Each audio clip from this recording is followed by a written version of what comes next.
Well, once again, a regular segment will be Crosses Live to Scott Palmer. Now, I haven't spoken to you since last footy season, Scotty. Where have you been, in the sun? I've been waiting to get the smell of the liniment in my nose, Drew, and it's around now. And a bit of a suntan, I see. A little bit of a suntan, yes. Spent a bit of time up at Surfers. Now, there's all sorts of things going on in football, but, well, we know what the problems with football north of the border, but what about local AFL clubs and soccer teams? Soccer's the new name going around the AFL at the moment, and while the league have asked a couple of clubs to please explain their interest, one club, Collingwood, expects to hear on March 9 that it's been admitted as one of the 16 clubs in the National Soccer League.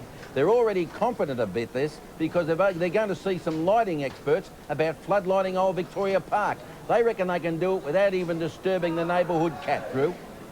Will they go in the black and white verticals? They're pretty famous colours in soccer. Juventus. It'll be yellow, black and white, but apparently Essendon and Carlton are right in there too. They could all be admitted because the Soccer League look like admitting 4 new clubs for 86. One will come from Perth. There's 3 left.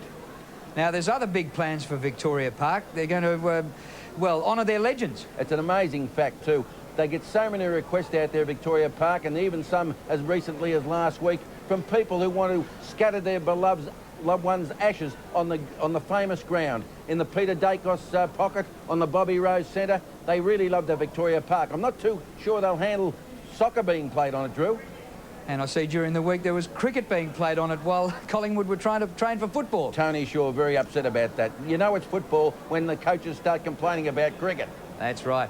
Now, I believe that Hawthorn can smile at last. Yeah, they can breathe easier now because Chris Langford's going to catch a plane down from Sydney on Friday night, and he's going to play in the second of 2 practice matches for the Hawks against Melbourne. It's good news because a lot of people were suspect about Chris making a return, but he's going to be there at full back, and he mightn't have...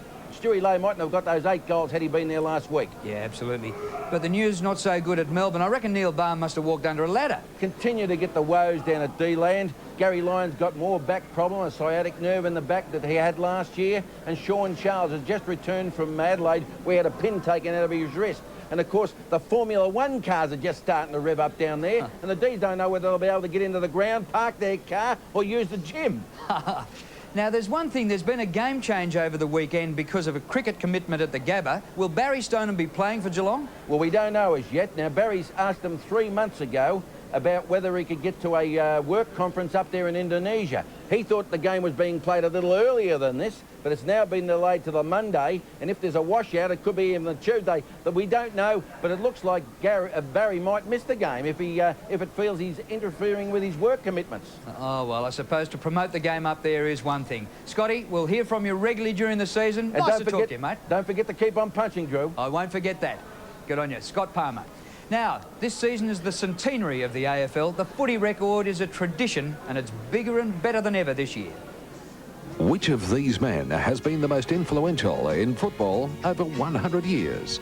How have the 12 legends changed the game? Who have been the most loved players of all time? What will footy be like in 100 years?